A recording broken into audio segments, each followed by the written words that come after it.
Hello and good morning everyone. आज के इस लेक्चर में हम रिलेटिविस्टिक्स क्वांटम मैकेनिक्स को ही कंटिन्यू रखेंगे और आज का हमारा जो टॉपिक है वो डार्क होल थ्योरी के ऊपर रहने वाला है। और ये जो टॉपिक है वो एग्जाम पॉइंट ऑफ व्यू से बहुत ज़्यादा इंपॉर्टेंट है। ये काफ़ी टाइम एग्जाम में 10 या 12 मार्क्स के अंदर पूछ लिया जाता है। ठीक है, तो स्टार्ट करते हैं। अब स्टार्ट करने से पहले हम थोड़ा सा बात करेंगे इसके बेसिक इंट्रोडक्शन के ऊपर, और बेसिक इंट्रोडक्शन में भी हम बात करेंगे अपने पास जो क्लीन जॉर्डन इक्वेशन है और जो डार्क इक्वेशन है उसके ऊपर। ठीक है, तो जो क्लीन जॉर्डन इक्वेशन है ये अपने ये एक टाइप की रिलेटिविस्टिक्स इक्वेशन है और ये स्पिन जीरो पार्टिकल के लिए है। ठीक है, और मैं बात करूं डार्क इक्वेशन की, तो डार्क इक्वेशन भी एक टाइप की रिलेटिविस्टिक्स इक्वेशन है और ये स्पिन हाफ पार्टिकल के लिए है। अब अगर मैं और ज़्यादा सिंपल वर्ड में बोलना चाहूँ तो मैं ये बोल सकता हूँ जो क्लीन जॉर्डन इक्वेशन है, केजी इक्वेशन है, ये बोसोन पार्टिकल के लिए है, और जो डार्क इक्वेशन है वो फर्मियन पार्टिकल लाइक इलेक्ट्रॉन्स के लिए है। ठीक है, अब हम इन दोनों इक्वेशन का जब एनर्जी का सॉल्यूशन देखते हैं तो इनके बेसिकली दो टाइप के सॉल्यूशन मिलते हैं। एक तो अपने को पॉजिटिव एनर्जी सॉल्यूशन मिला और दूसरा अपने को नेगेटिव एनर्जी सॉल्यूशन मिला। अब अपने पास कोई भी ऐसा फिजिकल सिस्टम नहीं था जो इस पॉजिटिव एनर्जी सॉल्यूशन और नेगेटिव एनर्जी सॉल्यूशन को एक साथ क्वांटम मैकेनिकल या क्वांटम मैकेनिकली इनको एक्सप्लेन करके बता सके, या क्वांटम लेवल पे इन दोनों को एक्सप्लेन करके बता सके। ठीक है, अब जो पॉजिटिव एनर्जी सॉल्यूशन था उसके लिए तो कोई प्रॉब्लम नहीं थी, क्योंकि जो क्लासिकल फिजिक्स है या जो क्लासिकल फील्ड थ्योरी वो बड़े आराम से पॉजिटिव एनर्जी सॉल्यूशन को एक्सप्लेन करके बता सकती है। ठीक है, क्योंकि क्लासिकल फिजिक्स में पॉजिटिव एनर्जी का कंसेप्ट होता है। अब बात करूं मैं नेगेटिव एनर्जी की, तो क्लासिकल मैकेनिक्स या classical field theory negative energy को एक्सप्लेन करके नहीं बता सकते, क्योंकि जो क्लासिकल थ्योरी है उसके अकॉर्डिंग तो नेगेटिव एनर्जी एग्जिस्ट कर ही नहीं सकती। ठीक है, अब जो नेगेटिव एनर्जी का कंसेप्ट है उसको एक्सप्लेन करके कौन बताएगा? उसको एक्सप्लेन करके बताएगा क्वांटम मैकेनिक्स। ठीक है, अब पॉजिटिव एनर्जी सॉल्यूशन और नेगेटिव एनर्जी सॉल्यूशन दोनों को एक्सप्लेन करने के लिए फिर ड्राक साहब आते हैं। ड्राक साहब एक ऐसा मॉडल देते हैं, ड्राक साहब देते हैं फिर डार्क होल थ्योरी।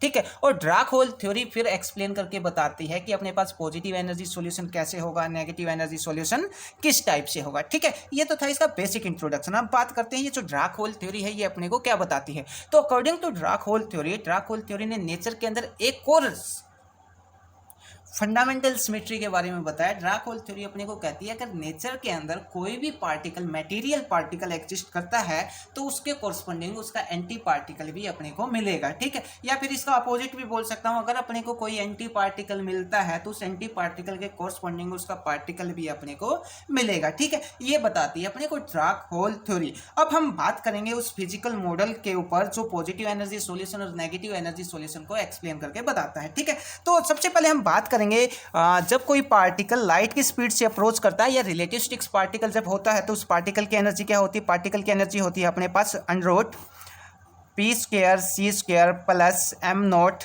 स्क्वायर और सी की पावर 4। ठीक है, अब मान लिया अपने पास जो पार्टिकल है उसकी मिनिमम एनर्जी है, और पार्टिकल की मिनिमम एनर्जी होगी तो अपने पास जो मोमेंटम है वो कितना हो जाएगा? जीरो हो जाएगा। और जब मोमेंटम जीरो होगा तो उस केस में क्या हो जाएगा? जो अपनी एनर्जी आएगी, एनर्जी क्या आएगी? अगर मोमेंटम यहाँ से जीरो कर दो तो ये टर्म कंप्लीट क्या हो जाएगी?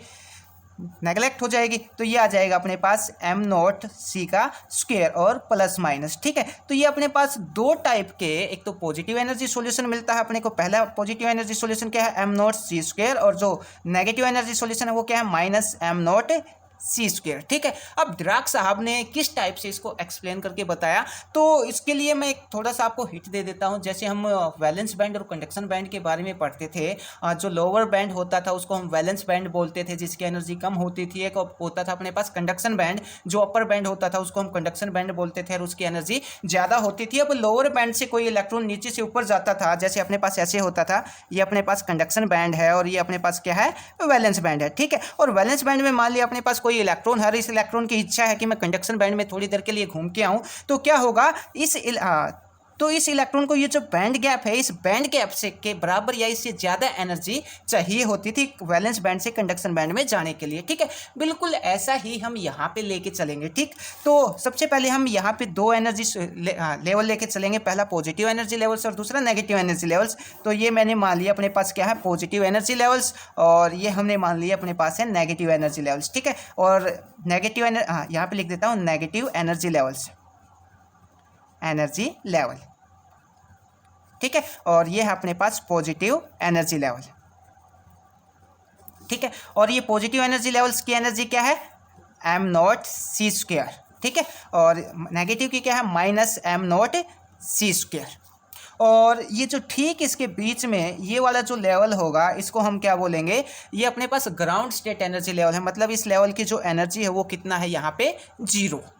अब ये जो डायग्राम है इसको हम क्या बोलेंगे, इसको हम बोलेंगे dark picture for positive energy and negative energy of electron. ठीक है, ये आप इसके नीचे लिख सकते हैं, dark picture of positive energy and negative energy electron. ठीक, अब अगर मैं बात करूं इनिशियली अपने पास क्या सिचुएशन होती है, इनिशियली अपने पास सिचुएशन ये होती है, जो अपने पास पॉजिटिव एनर्जी स्टेट होती हैं ये कंप्लीटली एम्प्टी होती हैं, और जो नेगेटिव एनर्जी स्टेट है ये कंप्लीटली फुलफिल होती हैं। ये इनके जितने भी लेवल्स हैं ये क्या होंगे, कंप्लीटली ऑक्यूपाई होंगे, यहाँ पे इलेक्ट्रॉन क्या होंगे, कंप्लीटली फिल्ड होंगे। और जो अपने पास अपर लेवल है, जो पॉजिटिव एनर्जी स्टेट का जो लेवल है ये कंप्लीटली क्या होगा, वैकेंट होगा। ठीक है, और इसको हम वैक्यूम भी बोलते हैं। जो लोअर लेवल है ये कंप्लीटली फिल्ड होता है और इसको हम वैक्यूम भी बोलते हैं, या समटाइम्स से डार्क सी।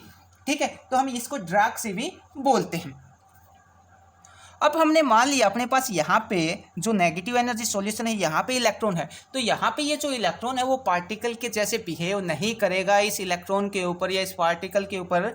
ना तो जो ग्रेविटेशनल फील्ड है इसका कोई असर होगा और ना ही इस इलेक्ट्रॉन का कोई इलेक्ट्रोमैग्नेटिक फील्ड होगा। ठीक है, अब दूसरी चीज़ ये दूसरी बात ये कि इन एनर्जी लेवल्स के बीच में जो गैप होता है वो गैप कितना होगा, तो ये गैप हो जाएगा अपने पास 2mc², m0c², ये अपने पास गैप हो जाएगा। और काफ़ी सारी बुकों में क्या करते हैं, ये जो c² है नेचुरल यूनिट्स में हम इस c² और h कट की वैल्यू 1 मान लेते हैं। ठीक है, तो यहाँ पे ओनली 2 m0 भी मिल सकता है, यहाँ पे आपको plus m0 positive energy state मिल सकते हैं और यहाँ पे minus m0 positive energy state मिल सकते हैं। ठीक है, अब अगला जो क्वेश्चन ये है, अब मान लिया ये जो इलेक्ट्रॉन है, अब ये इलेक्ट्रॉन ये चाहता है कि मैं थोड़ी देर पॉजिटिव एनर्जी स्टेट के अंदर थोड़ा सा मतलब मोशन करके आऊँ या घूम के आऊँ, तो उसके लिए इस इलेक्ट्रॉन को क्या चाहिएगा, ये बीच में जो एनर्जी गैप है इस एनर्जी गैप के जितनी एनर्जी इस इलेक्ट्रॉन को चाहिए कि ऊपर जाने के लिए, पॉजिटिव एनर्जी स्टेट में जाने के लिए। अब मैंने यहाँ पे क्या किया, ये जो इलेक्ट्रॉन है इस इलेक्ट्रॉन पर मैंने क्या किया, गामा जो फोटोन है, गामा एनर्जी का जो फोटोन है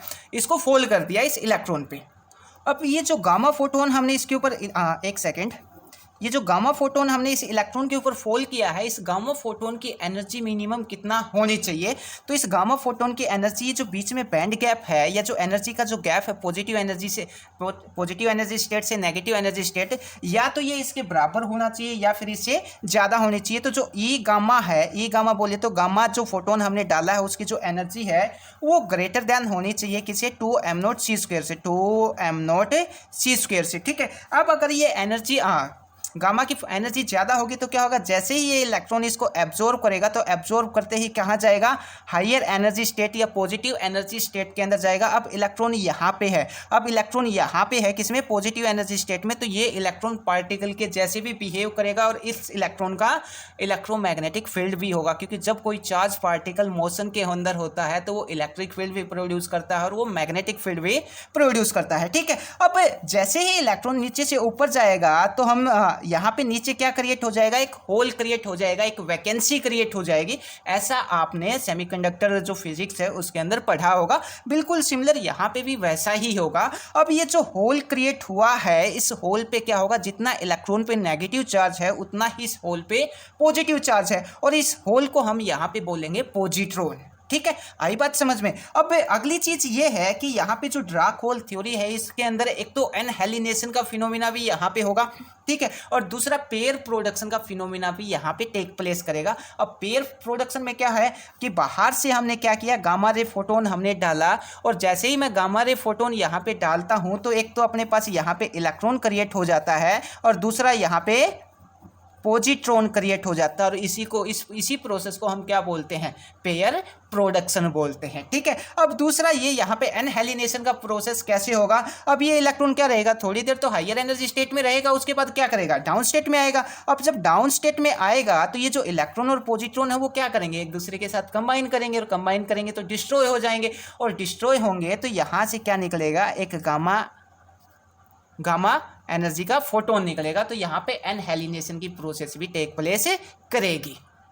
तो ये थी अपने पास कंप्लीट डार्क होल थ्योरी। अब इसको एग्जाम में किस टाइप से लिखना है वो भी मैं आपको बता देता हूँ एक एक पॉइंट के साथ। ठीक है, तो फर्स्ट ऑफ ऑल जो सबसे पहला जो पॉइंट है Klein Gordon equation and Dirac equation, Dirac relativistics equation give two region of continuous energy spectrum of free particle. ठीक है, अब हमने यहाँ पे पार्टिकल किस लिए बोला है, क्योंकि अगर मैं ड्राक के लिए यूज करता तो मेरे को इलेक्ट्रॉन यूज करना पड़ता, और केजी के लिए अगर मैं यूज करता तो मेरे को बोजोन बोलना पड़ता, और ड्राक के लिए मेरे को फर्मियन बोलना पड़ता, तो इसलिए मैंने यहाँ पे पार्टिकल बोल दिया। ठीक है, तो क्लीन जोर्डन इक्वेशन और जो ड्राक रिलेटिविस्टिक्स इक्वेशन है, इनके जो दो एनर्जी के सॉल्यूशन आते हैं, तो एक का पॉजिटिव एनर्जी सॉल्यूशन आता है, दूसरे का नेगेटिव एनर्जी सॉल्यूशन आता है, और इनके जो कंटिन्यूस एनर्जी की स्पेक्ट्रम बनती है पार्टिकल की। ठीक है, अब अगर मैं यहाँ पे ड्राक आगे मैं ड्राक जो ड्राक थ्योरी है, सॉरी जो ड्राक इक्वेशन उसी का यूज करूंगा, तो आप समझ जाना है अगर मैं ड्राक का यूज कर रहा हूं तो वहां पे स्पिन हाफ पार्टिकल के लिए हम बात करेंगे। ठीक है, तो रिलेटिविस्टिक्स केस के अंदर क्या होता है, अपने पास जो एनर्जी होती है वो क्या होती है, P square C square plus M naught square और सी की power 4।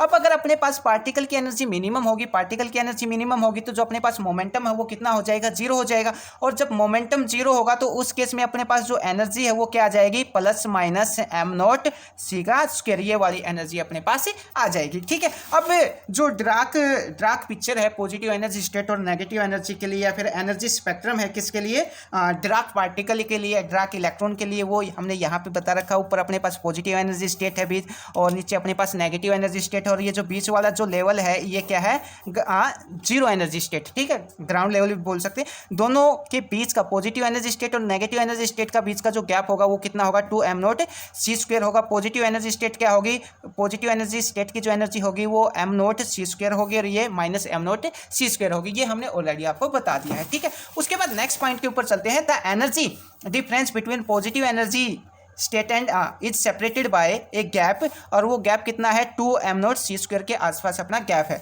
Both in the positive and negative energy state the electron can take continuous value of energy. अब पॉजिटिव एनर्जी स्टेट की बात करूँ या नेगेटिव एनर्जी स्टेट की बात करूँ, दोनों केस में इलेक्ट्रॉन की जो एनर्जी होगी वो कैसा होगी, कंटिन्यूस एनर्जी होगी। The positive branch of energy is similar to classical relativistics energy. अब जो पॉजिटिव ब्रांच है, पॉजिटिव ब्रांच को तो हम क्लासिकल फिजिक्स की हेल्प से एक्सप्लेन करके बता सकते हैं, तो वो किसके सिमिलर है, क्लासिकल फिजिक्स से सिमिलर है। अब जो नेगेटिव एनर्जी स्टेट है उसको तो हम क्लासिकल के एनालॉग नहीं बता सकते, क्योंकि classical physics negative energy state को एक्सप्लेन करके नहीं बताती। उसके बाद next point, now the transition for negative energy state to positive energy state will create an unoccupied negative energy state.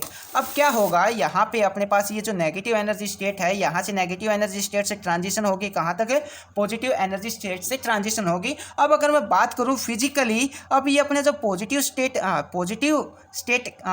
Energy की जो स्टेट है वो और जो नेगेटिव एनर्जी स्टेट है वो दोनों देखने में बिल्कुल सिमिलर सी अपने को दिखाई देंगी। और ऊपर क्या है अपने पास इलेक्ट्रॉन है, और नीचे जो है वो उसको हम होल बोलेंगे या फिर पॉजिट्रॉन बोलेंगे। स्पिन दोनों का सेम होगा, मास भी दोनों का सेम होगा, पर दोनों का चार्ज क्या होगा, यहाँ पे डिफरेंट होगा। ठीक है, अब यहाँ पे नेक्स्ट पॉइंट में यही बता रखा है, physical unoccupied negative energy state will appear same as positive energy state. ठीक है, this unoccupied negative energy state are called hole और पॉजिट्रॉन। तो नीचे जो एनर्जी लेवल से एक इलेक्ट्रॉन जहाँ पे छोड़ के गए वहाँ पे एक होल या वैकेंसी क्रिएट हो जाएगी, जिसको हम पॉजिट्रॉन बोलेंगे। ठीक है, अब ऐसा होगा कब, if gamma photon of energy Eg, और उसकी एनर्जी कितना होनी चाहिए, जो गैप है पॉजिटिव एनर्जी स्टेट और नेगेटिव एनर्जी स्टेट का उससे ज़्यादा होना चाहिए। ठीक है, then if gamma photon of energy Eg greater than 2m naught c square incident on negative energy state, then electron या फिर इलेक्ट्रॉन नेगेटिव एनर्जी यहाँ पे negative energy electron absorb radiation या एब्जॉर्ब गामा रेडिएशन। ठीक है, and to be excited into positive energy state, ये हमने already आपको बता दिया है। ठीक है, उसके बाद now electron can be motion and show electromagnetic behaviour. अब यहाँ पे इलेक्ट्रॉन मोशन में है और किस टाइप का बिहेवियर शो करेगा, जो इलेक्ट्रोमैग्नेटिक बिहेवियर है वो शो करेगा। अब बात करें जब इलेक्ट्रॉन नेगेटिव एनर्जी स्टेट में होगा तो वो पार्टिकल के जैसे तो बिहेव करेगा नहीं, क्योंकि वो रेस्ट में है। ठीक है, अब रेस्ट में है तो ना ही तो उसका जो इलेक्ट्रोमैग्नेटिक फील्ड है वो भी वहां पे नहीं होगा। अब जैसे ही इलेक्ट्रॉन हायर एनर्जी स्टेट में जाएगा तो इलेक्ट्रॉन भी अपना मोशन करेगा, और नीचे जो पॉजिट्रॉन है या जो होल है वो भी अपना मोशन करेगा। ठीक है, in this process we observe an electron of charge, ये भी यहाँ पे ये बता रखा है इलेक्ट्रॉन पे चार्ज ये हो जाएगा, ये पॉजिटिव एनर्जी स्टेट में है। दूसरी ओर जो होल है उसके ऊपर कैसा चार्ज हो जाएगा, पॉजिटिव चार्ज हो जाएगा, वो नेगेटिव एनर्जी स्टेट के अंदर है। ठीक है, अब नेक्स्ट जो अगला पॉइंट है, vacancy create in negative energy state that has opposite charge and same spin. अब ये बता रखा है नेगेटिव एनर्जी स्टेट में जो वैकेंसी या जो पॉजिट्रॉन बनेगा उस पर चार्ज क्या होगा, अपोजिट होगा, स्पिन कैसी होगी, सेम होगी, मास भी कैसा होगा, सेम होगा, उसको नाम क्या दिया, होल या फिर पॉजिट्रॉन। ठीक है, और दूसरा यहाँ पे पेयर प्रोडक्शन का फिनोमेना टेक प्लेस करेगा, अभी अभी हमने रिसेंट आपको एक्सप्लेन करके बताया।